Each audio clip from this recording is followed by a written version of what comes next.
gosh, thank you so much. I'm going to take this off because I like to move around while I talk. You guys look so great. Thank you. Ordinarily, I take a picture of my audience, but I left my phone in the back. I guess I should say congratulations on that sporting event that I heard about that you guys...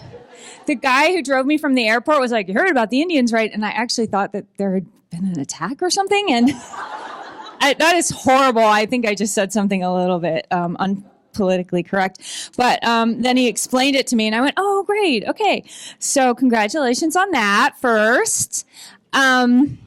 Second of all, I love coming here because I never get to see the leaves change because I live in Florida where everything just dries up and falls off during hurricanes. So that's the only time I ever get to see anything nice like that. So it's beautiful here. Thank you so much for having me at your beautiful library in your beautiful town. So I'm going to talk very briefly about some of my books, and I'm going to do a PowerPoint. You're so lucky. And you know what's even better is I made this PowerPoint myself. Sometimes my publisher makes it to try to keep me from doing my own PowerPoints, but this time I didn't let them. And I just quickly want to tell you one other thing about the book that we're talking about tonight, which is The Boy is Back. You have to buy it in print form because even though it is a book told entirely in texts and emails and Amazon reviews and journal entries, they messed up the ebook form. So you can't buy that. Don't try to read it in ebook form. Even though it is entirely told in electronic devices, it won't work on electronic devices. We just found out. So that's a boon for the learned owl, right? That you have to buy it in print. So I'm just warning everyone. Okay, I'm going to talk really quickly, and then maybe we could take some questions if you have any. My goal is always to be so incredibly lucid when I do this PowerPoint that no one will have any questions. But I like it when people have questions, so go ahead. So these are all the books that I've written that have been published so far, but looking at it, I realize it's not even true because there's a couple that aren't on there. But these are the books that I've written that haven't been published yet, that are under my bed. So that's the life of a writer. Even when you get all these books published, you just still feel like you're a failure. These are all the ones no one wanted, the sad failures. This is me at 7 years old when I wrote my first book called Benny the Puppy. The film rights are still available. Actually, so are the publishing rights. I'm not even going to tell you what it was about because I think you can pretty much get it from the title. It's about a puppy named Benny. Okay, I'll tell you what it's about. Benny, he and his family were caught in a freak prairie fire. Actually, it was a tornado, and Benny was the only survivor. Yeah, wait. Just wait. You're going to find out why I wrote those kind of stories in 1 second. This is my family. All right. Okay, so that's my dad. You can see by his giant fro that he looks like he's in the Italian mafia, right? He was not. He was a professor, a college professor at Indiana University, where he taught something called quantitative business analysis. Yeah. Does anybody here know what that is? I don't. Oh, a few people do. All right. See? I still don't know. And so that caused a lot of anxiety in my life. And my mom would force me to wear matching sweaters. So that's where the Benny trauma came from. Because when you're a writer, you have to have a lot of trauma in your life to draw upon. So I took that angst about the sweaters and whatever the QBA was, and then I put it into my fiction, and that's how Benny's family died. Probably why the film rights and publishing rights are still available. But my family really, really emphasized reading because my dad was a professor, even though he was a professor of quantitative business analysis. He loved to read. He read, and I remember it distinctly, he would read a book a day, genre fiction, which I love too. He liked spy novels and mysteries, pretty much hard-boiled detective novels, and which he bought used, which I'm bitterly ashamed of today because, the author doesn't get the money when you buy the book used, but that's okay. And my mom taught third grade, so she really encouraged her kids to read too. So whenever we said we were bored at my house, we were told to go read a book. Or if there weren't any books that we hadn't already read, we were told to go write a book. And so my dad would bring home all these old used up computer papers. In the old days, they used to put everything on these punch cards, and that's what we were told to write on. That's just an aside. Oh, I'm sorry. This is my house that I grew up in, and I only threw that in because now it is available on Airbnb. You can stay in the Meg Cabot house in Bloomington, Indiana for $400 a night. And they spelled it wrong. And they advertised that I wrote the Princess Diaries there, but I did not. I wrote Benny the Puppy there, though. So you can stay in the house where I wrote Benny the Puppy for $400 a night. And my mom super wants me to get the house and so we can all stay there. And my brothers and I are like, no. That's not, and of course she wants us to pay for it. So no, we're like, no, that's not going to happen, Mom. Oh, God. So this is the library where we did not go as children because I didn't want to put the library from the Monroe County Public Library from Bloomington because I just don't think it's that attractive. But I think this library is really nice. Yours is really nice too. Now that I've seen it, and I love your drive-through window. Oh my God, that is so nice. I might put that up instead. But we spent all our time at the public library.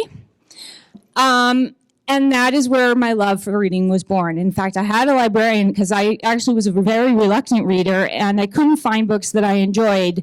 And it was a librarian who took the time to take me around and, ask me questions and figure out what kind of books I wanted to read. And as you can probably tell with the Benny the Puppy, what I wanted to read about was extreme trauma happening to animals.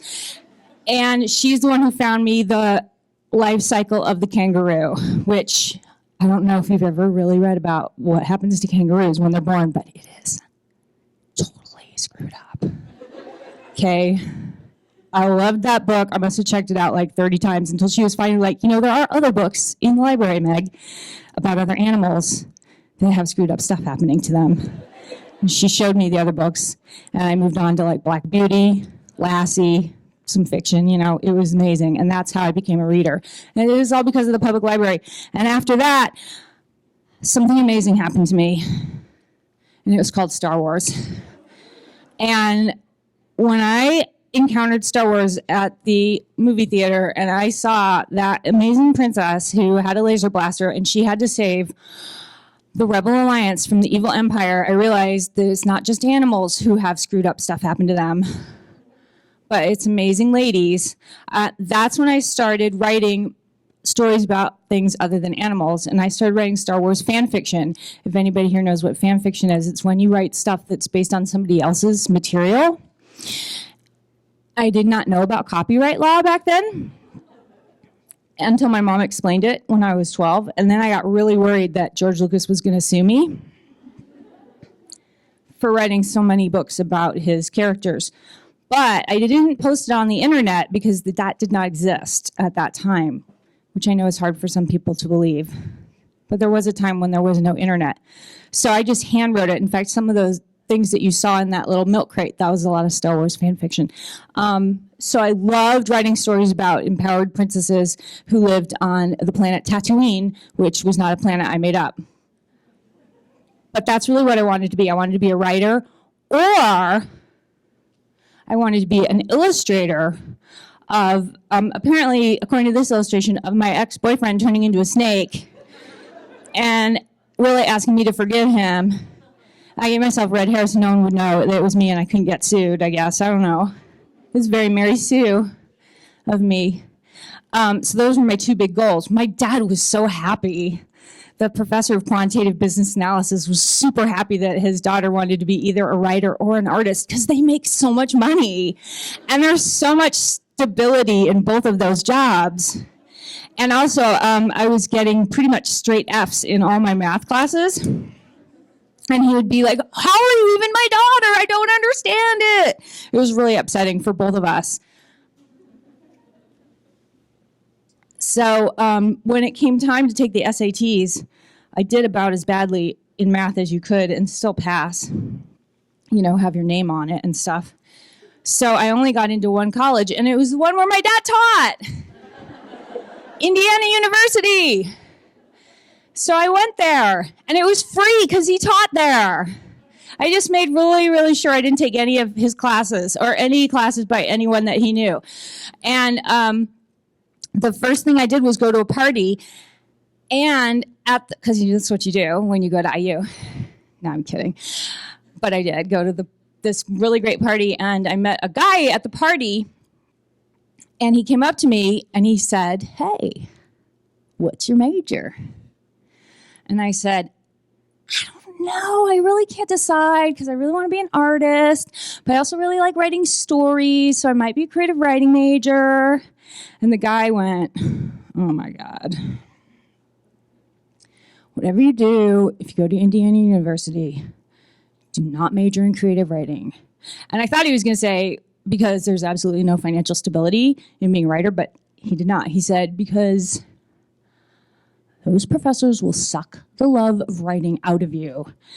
Every drop of creativity will be totally sucked out of you until you will never want to write again. Because it turned out he was a creative writing major. He was like a senior, and I was a freshman. And I was so horrified at hearing that I never took an English class or anything even remotely connected to writing at IU because I did not want to have the love of writing sucked out of me. Which it turns out you have to take English at IU to graduate, and expository writing, which I did not know, and that is why it took me 6 years to graduate. And by that time, my dad was like, "I'm going to kill you. You're definitely not my daughter." But I did graduate, and I moved to New York City with a degree in art. I decided to be an art major because I didn't care if they sucked the love of art out of me, because I didn't like art that much. Also, if you're an art major, this is just a tip, there are no finals. Well, there are, but their final is like do an art project, which is like, okay. My dad at this point was just like, you know that when you get to New York, there aren't going to be any art jobs. You do realize that. And I was like, yeah, there were no art jobs. My dad was 100% right about everything. I got to New York, there were no art jobs, especially for six-year seniors. But guess what? I got a job working at a 700-bed freshman residence hall at NYU, typing. Because the one thing I had done was take a typing class in high school, because my mom said, if you really want to be a writer, you should know how to type. So I could type really fast. So I was the assistant manager of this dorm where I had to type up all the reports about all the horrible things that the kids had done the night before. Most of which was just like fight with their roommate about who used their shampoo and stuff like that.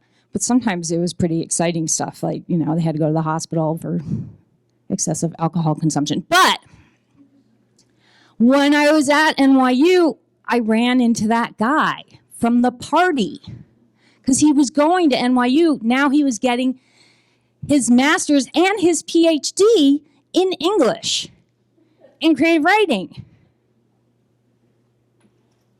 So I married him because that makes so much sense. And that's when my dad died, because he couldn't take it anymore. No, I'm kidding. No, he did die, though. He passed away, and it was really super sad. And that is when I realized that life is really short. And if there's something you've always wanted to do, you should take a chance and do it. And that's when I got home from the funeral, I started sending out some of the stories that I'd written. Not the Star Wars fan fiction, not Benny the Puppy, but other stories that I'd been writing all along, which were mysteries. I'd been writing stuff about a basketball coach from Indiana who solves crimes. I do not know why, because I don't know anything about basketball or solving crimes. But I started sending them out because I just thought, even if they get rejected, even if doing this, I start getting letters back from people who, tell me that I'm bad at it, and that kind of makes the love of writing be sucked out of me, I'm not going to care, because the worst thing that can happen to you is that someone you love dies. getting a letter in the mail from someone saying you're no good at this, that doesn't matter. I'm going to send this stuff out, and I think it's going to work out. So that's what I did. I started sending my work out, and you can imagine what happened.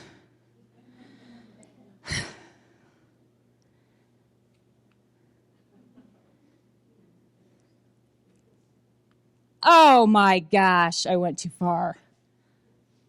Spoiler. So I got rejected for 4 years. I sent out my stuff for 4 years. Every day I got a rejection in the mail. Every day except for Christmas, because there was no mail on Christmas, and Sunday, because there was no mail on Sunday. But I was really, really bummed out about it, because I really thought that if I tried hard enough and I kept writing more stuff and sending out more stuff, and I actually did start taking creative writing workshops at NYU because I had tuition remission because I worked there, and I thought that I was really honing my craft. But no one in the New York publishing world agreed with me that I was any good. And so finally I started thinking maybe I should just quit and I should go back to school and maybe get a master's in something that, like my dad had always said, that maybe I could be an art therapist or something like that. I don't know why I thought I would be good at that. But my husband said something that I'll never forget. And what he said was, you know what? I am a terrible golfer, but I love golf. And just because I'm terrible at it, I'm not going to stop doing it. If you love something, keep doing it. Who cares what other people say? And just because all these people are telling you that your stuff's not right for them doesn't mean that you should stop doing it if you really love it. And I was like, you know what, you're right. And right around that time, my mom called and she said, I have some really interesting news. And that is that I'm dating again. Your dad's gone, but I feel like I'm ready to love again. And the person that I love is one of your teachers from IU. He's one of your painting teachers that you had when you were in art school. And I was like, oh my God, that's so great. I'm so happy for you. Oh my God, they're still together. Yeah, it's so cute. But you know how when you act really happy for someone and you are happy for them, but then when you have to go home at Christmas, you see your mom with your old art teacher making out and he's in his underwear? You know when that happens? And he keeps asking you, how come you're not an artist anymore? So that happened. And so then I decided to write about that because I couldn't talk about it because, then she would know my true feelings and I wanted her to think I was happy for her. So I started keeping a diary about it, a journal. I've always kept a journal. So I was writing about it and I thought, in another part of my brain, I was like, this is kind of funny. It's maybe better than a basketball coach who solves crimes in Indiana and who has an uncanny knowledge of forensics for no reason. So I showed it to my friends and I said, this is pretty funny, but why is the girl 30 who's upset about her mom? Because it doesn't make any sense. And I was like, that was a blow. Because so then I thought about Princess Leia, obviously, who defeated the galactic evil empire with just her small rebel army. And I thought, maybe I could make this girl in the story be a princess and also be 14, because I guess, for whatever reason, people have no imagination and they can't imagine a 30-year-old being upset about her mom dating her teacher. And so that story turned into the Princess Diaries. And that's, for some reason, everyone is obsessed with the fact that it's about a girl who turns out to be a princess, when actually it's about a girl whose mom is dating her teacher, and she's very upset about it. And they made it into a bunch of movies. Well, they made it into 2 movies that were worldwide famous, and they starred Julie Andrews and Anne Hathaway, but they're still about a girl whose mom is dating her teacher and goes on to have his baby, which thank God my mom did not do. Did I mention they're still together? They are still together. It's horrifying. No, they're so sweet. They're adorable. I took them to Europe for the first time together, and they can walk and everything. They're not that elderly, but they just don't want to, so they had to be in matching wheelchairs.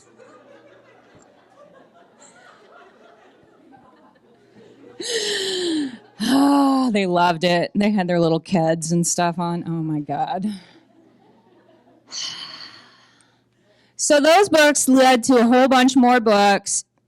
Oh my, there were so many books that it was just, none of which were about a basketball coach who solves crimes. None of them. Princesses and girls who have brain transplants and girls who can see ghosts of their dead dad who does not approve of who their mom is going out with.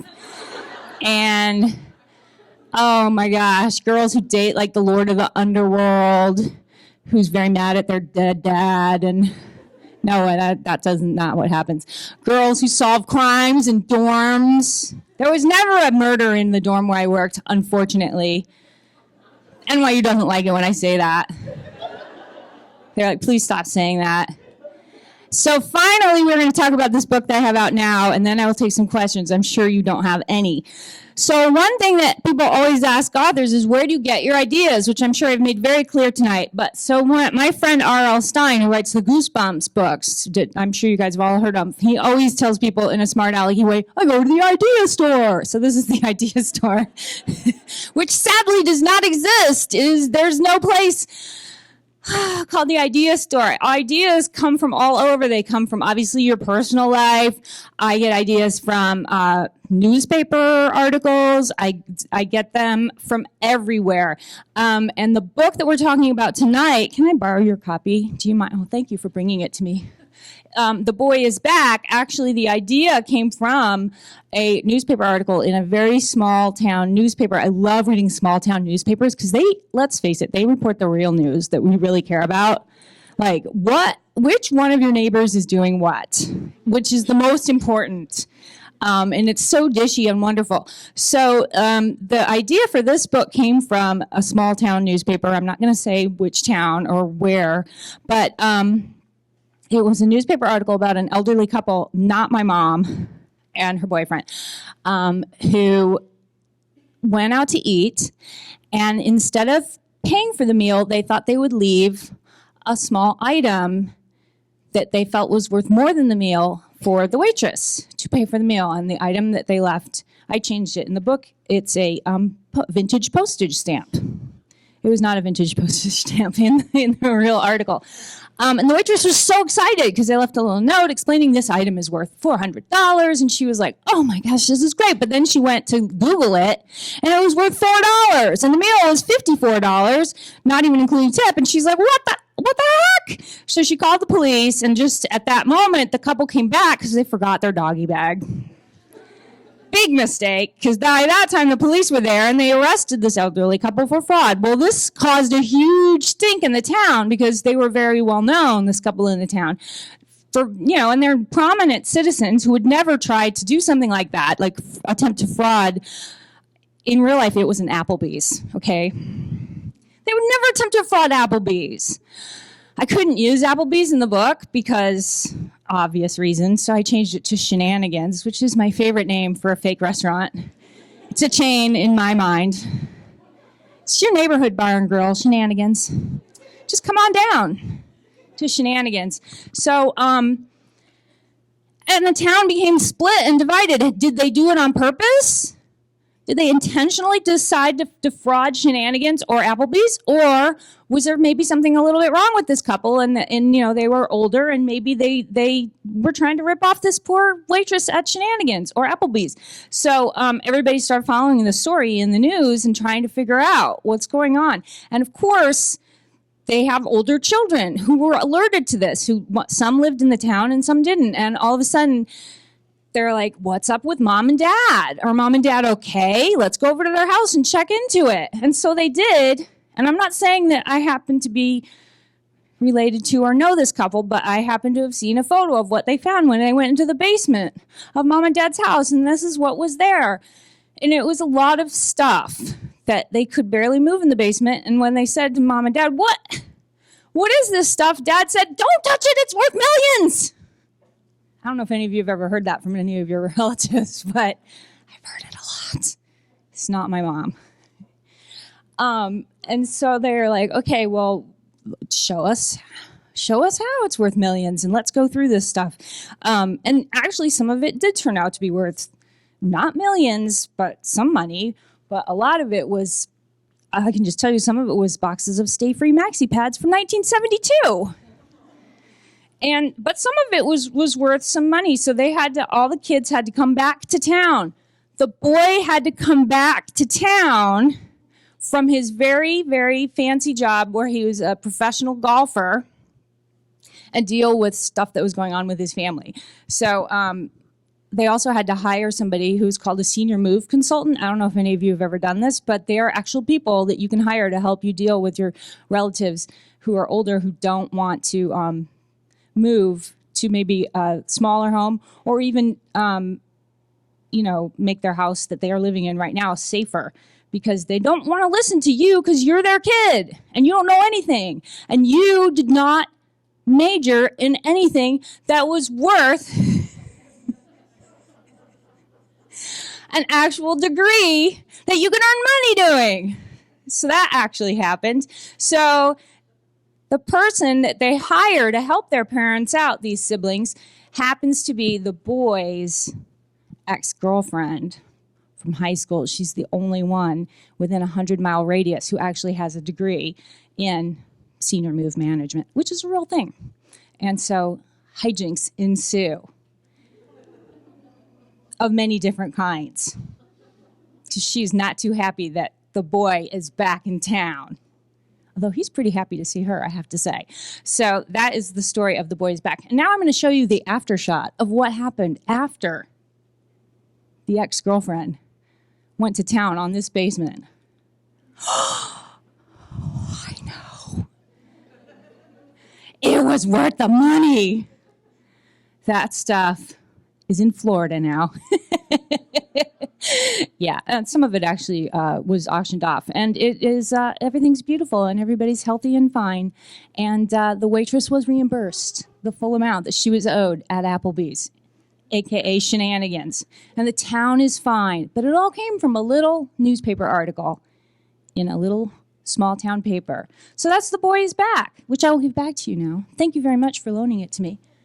And that's how book ideas can transform into something that is told entirely in texts, emails, again, Amazon reviews, and journal entries, and newspaper articles. So does anybody have a question about any of this so far? I said so far, but really that's the end of the presentation. I swear there's no more. Anybody? Oh, yes, go ahead.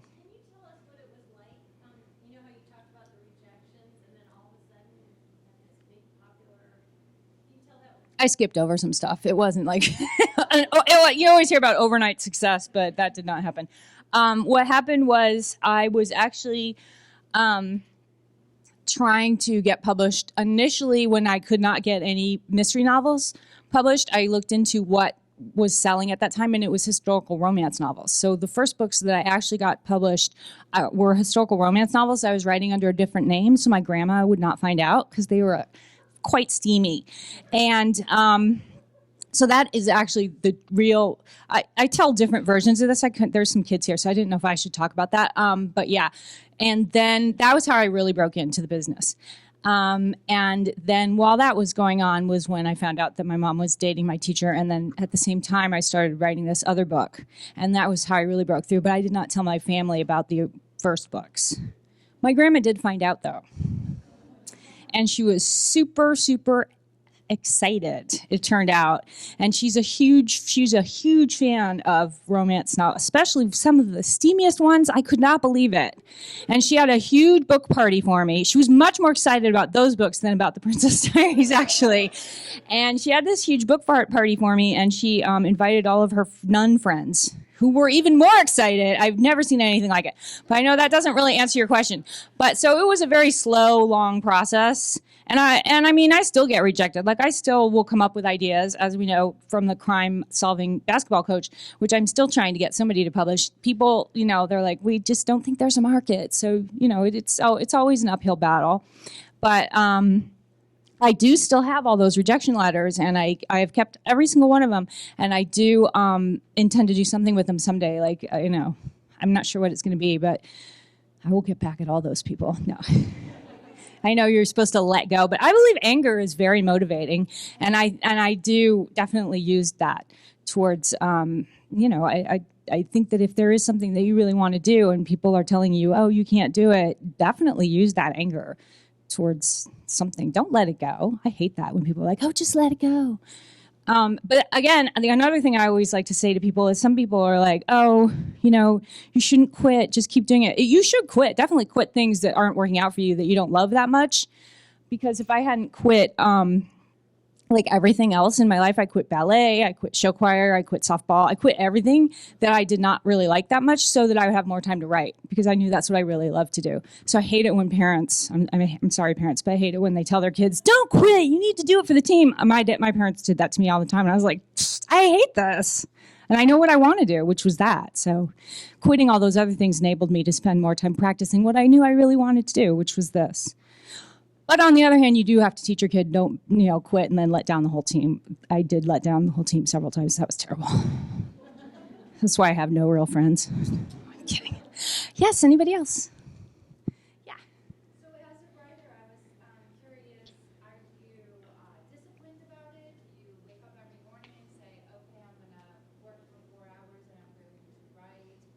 Or do you go maybe weeks at a time and just have fun and then go? Oh my God, that's hilarious. No, you have to be disciplined about it if you are a professional writer because you have deadlines and they don't pay you until you turn it in. So if you want money, you have to turn it in. It does get harder and harder as you get older and you have more, and now they're piling more stuff on because now there's social media in addition to the writing. It used to just be that you would write the book, and now you also have to do all this social media. And that's actually written in contracts. And of course, but now I also get to go visit fun people like you. So that's actually the fun part. But yeah, I have a big thing due right now, and I'm obviously not working on it. So, you have to, and when they say that you get an advance, because I'm sure you've all heard the authors get an advance, and sometimes, like I heard Patricia Cornwell a few years ago, I was like, she got $17 million advance. That's actually not true. She doesn't get $17 million on like Monday and not have to turn in the books. She'll get a portion of that, maybe like a third, and then she has to turn in the books, and then she'll get another third, and then she doesn't get the rest until the books come out. So that's how advances actually work. It's mean. So that's how they keep you getting your stuff turned in. So yes, in answer to your question, I do work. I have certain times I work. Obviously, I try to work 9 to 5 like a normal person.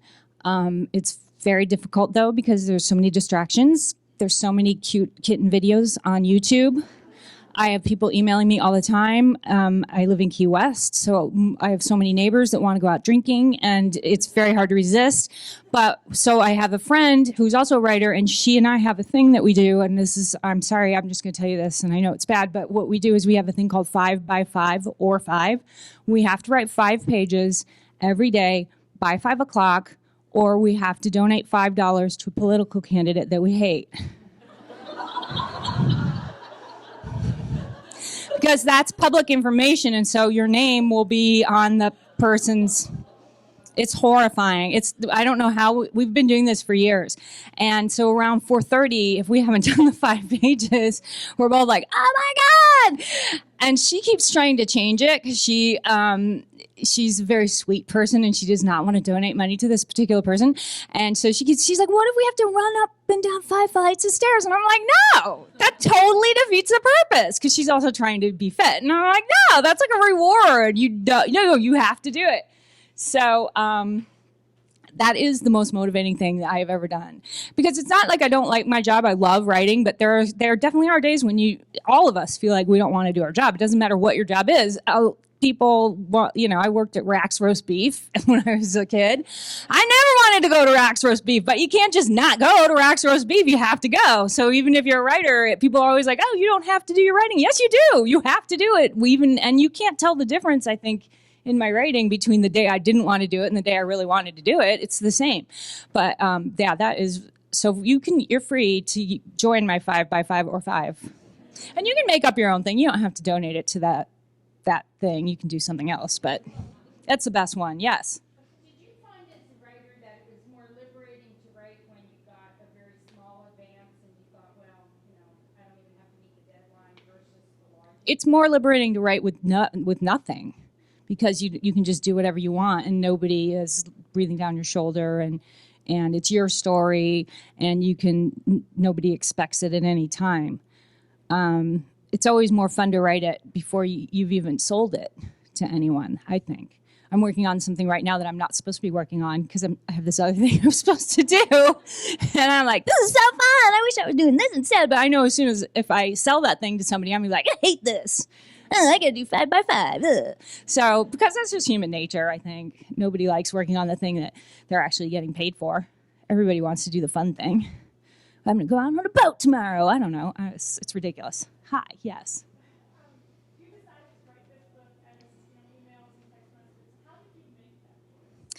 I made that choice because I have several other books that are told in that format, and they sell very well.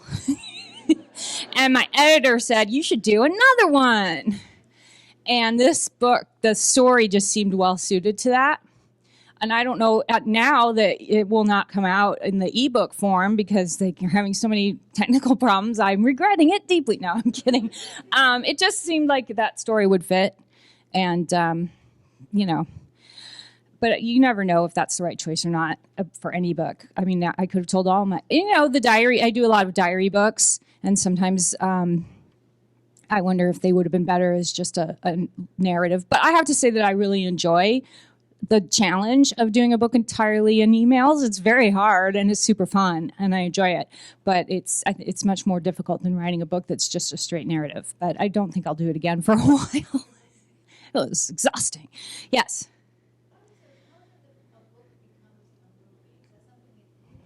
Sure. Yeah, now I can tell you how it happened to me.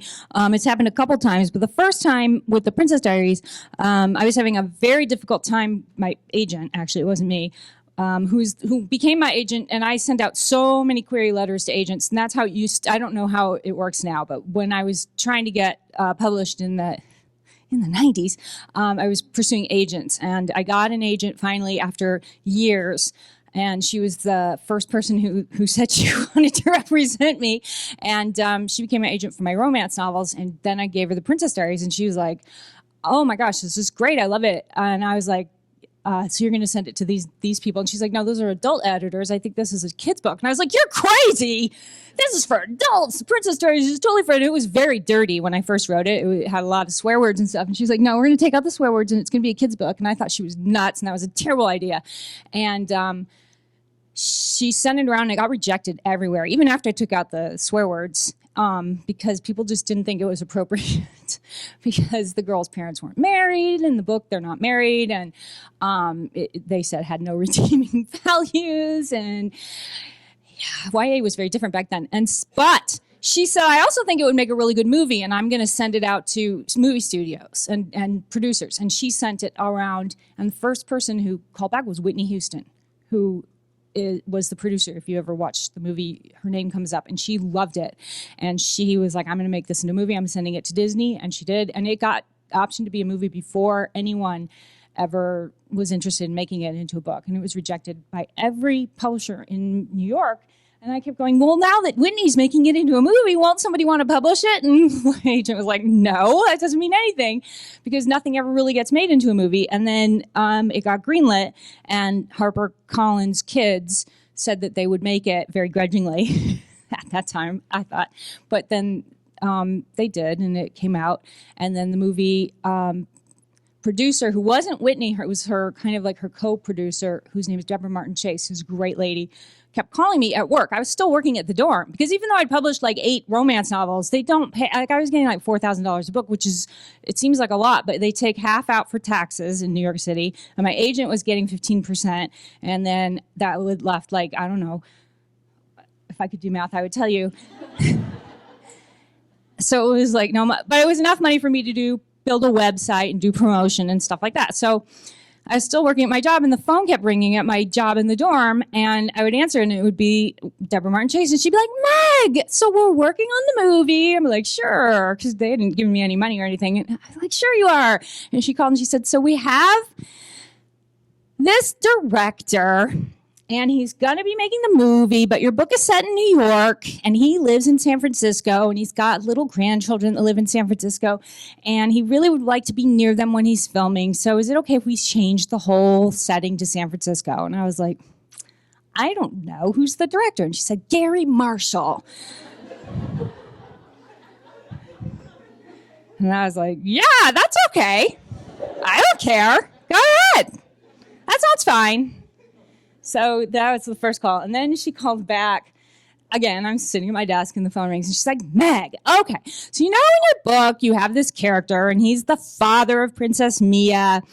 And he's a very important character, and he's alive.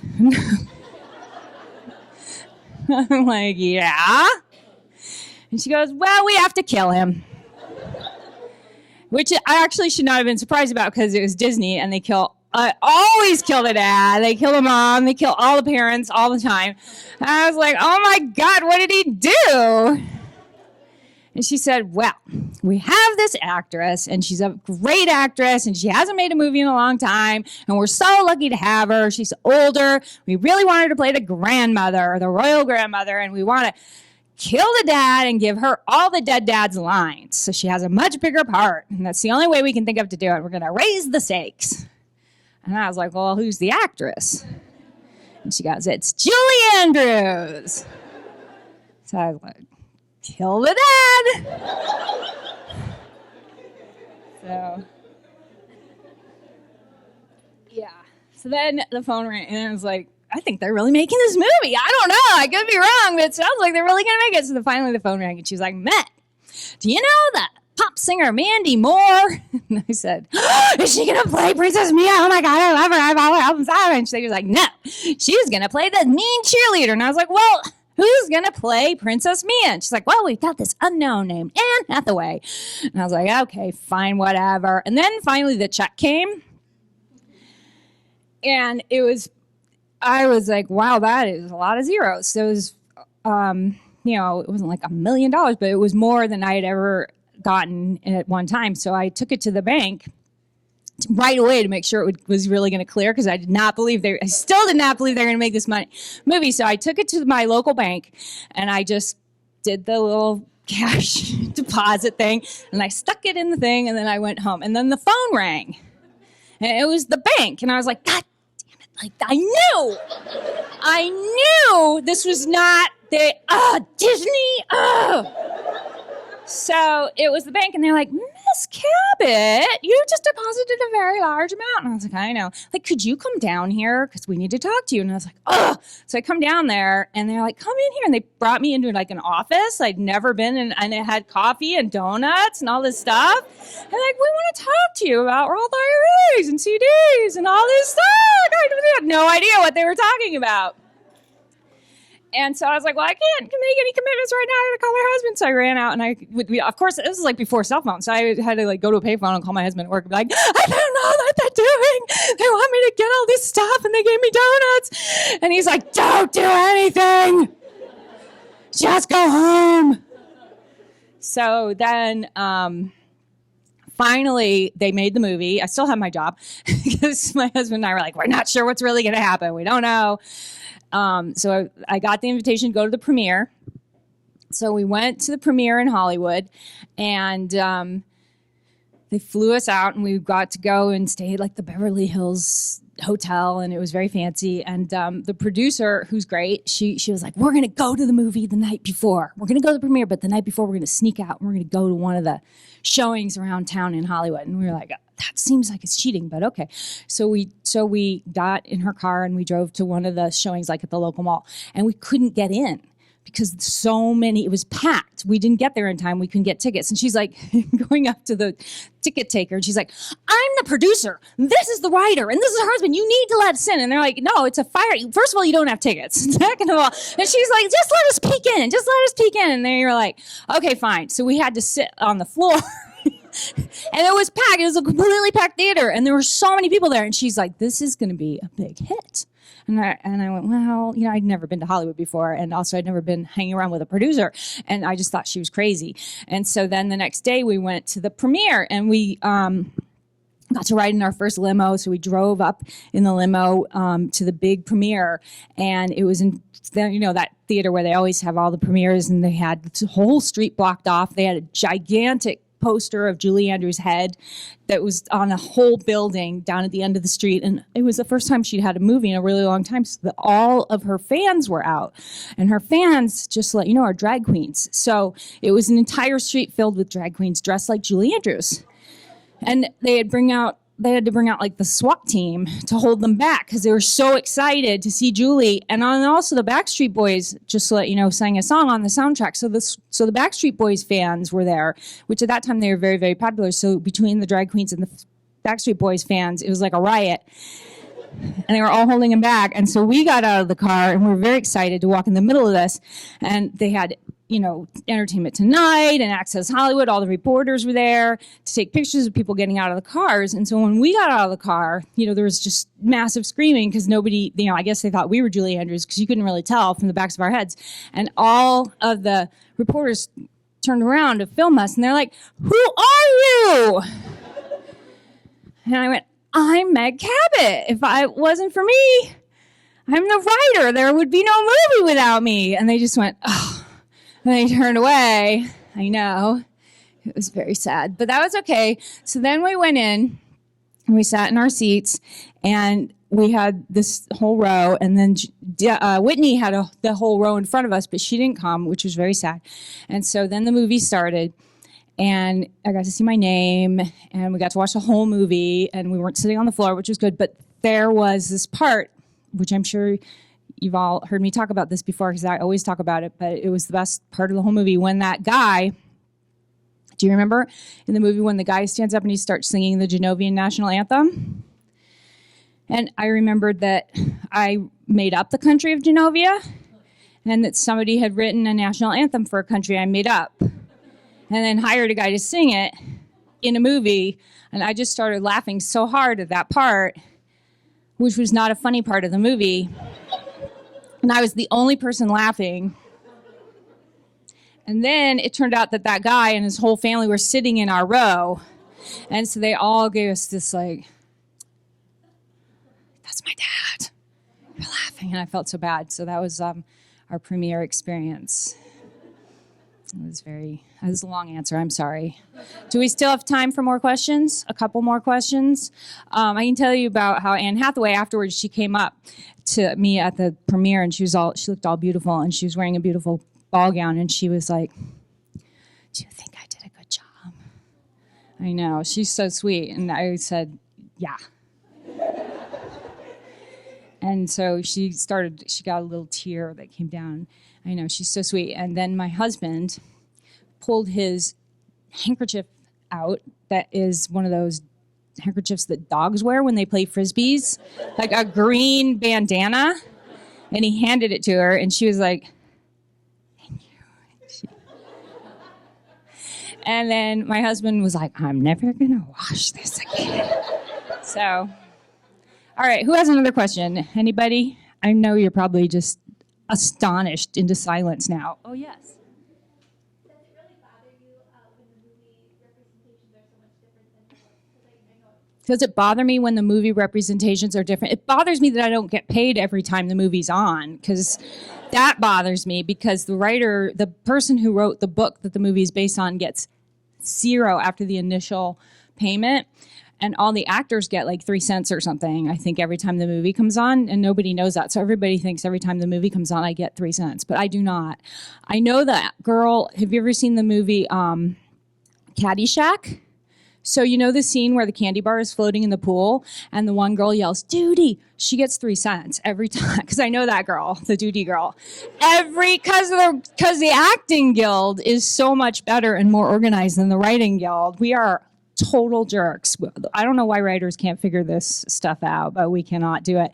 So I wrote a screenplay called Ice Princess. I don't know if any of you have seen the esteemed movie Ice Princess.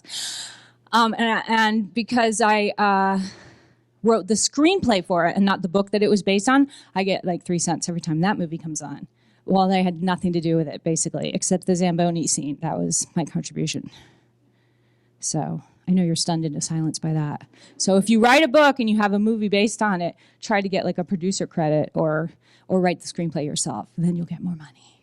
I don't care. It's like I'm not sitting there going, oh my God, because I sold a ton of books. So that was awesome. And I get so much fan mail from kids, and I love it, who say, I saw this movie and then I went out and I bought the book, and now that I've read the book, I can't stop reading. I read everything because of this movie, and that's the best thing that could ever happen.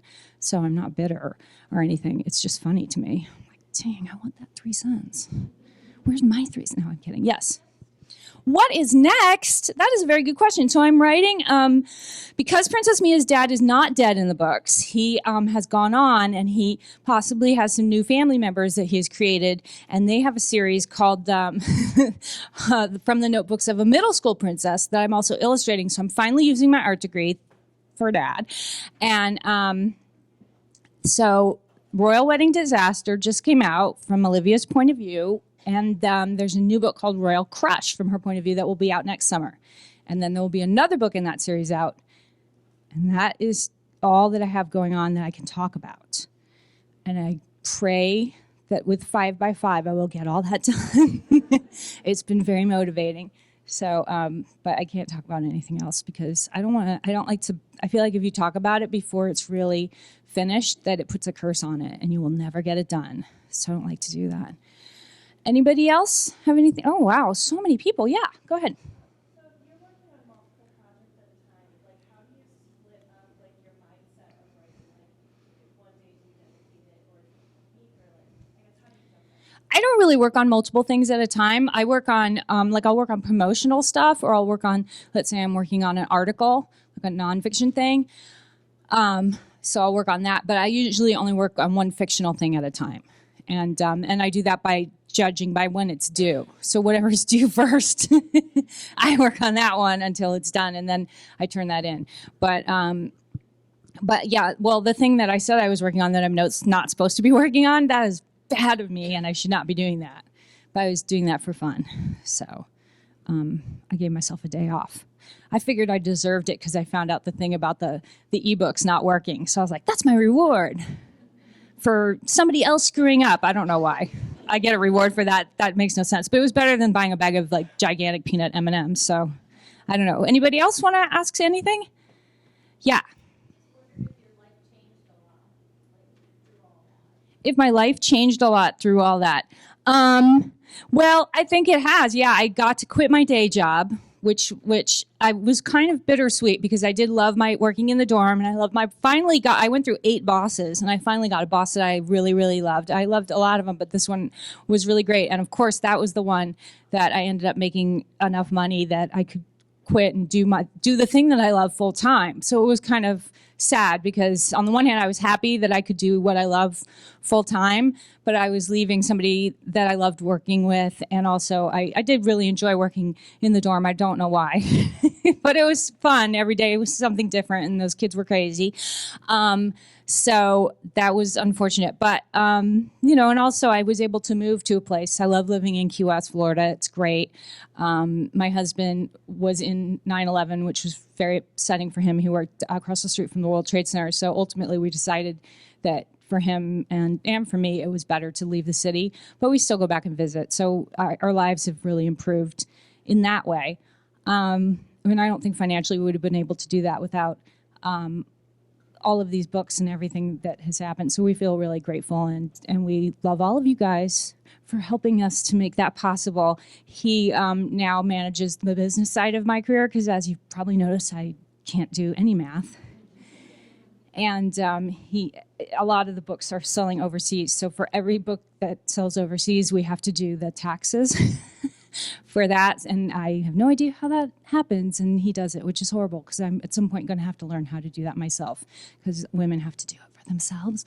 But for right now, I'm happy to let him do it. So that's been really great, and that way my life has changed. And to be able to do what you love as much of the time as possible, I feel like is the meaning of life. Like whatever it is that you love to do, and my husband loves to cook, so for him, he loves to cook, he likes to put around the house and fix things. I don't understand that, but that's what he loves to do.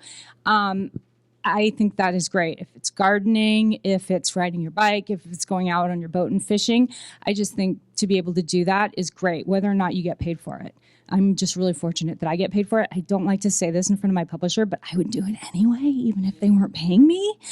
So, because that's what I've been doing since I was 7 when I wrote Benny the Puppy. So I'm going to close, but I'm going to close with one last story. And it's about, I always close with a story because I don't think anybody here is being bullied. You guys look pretty strong and in charge and confident. But I was bullied when I was in school by a girl who, I'm not going to say her name was Lana, but it was something close to Lana. And Lana is the name of the girl who bullies Princess Mia in the Princess Diaries books. And when I wrote the Princess Diaries books, I never expected it to get published, obviously. And I always figured if it were published, I would change this person's name, which is Lana Weinberger in the books, as soon as it got published. But I forgot, and I did not change it. And so then it went on to become a movie where her name is also Lana, something that's close to Weinberger. And so, of course, after the movie came out, I got a letter from the real-life Lana. Who saw the movie. And I realized that she totally recognized that she was the person in the movie. And so I'm just going to tell you what the letter said. It said, "Dear Meg, I saw the movie of your book. I did not know."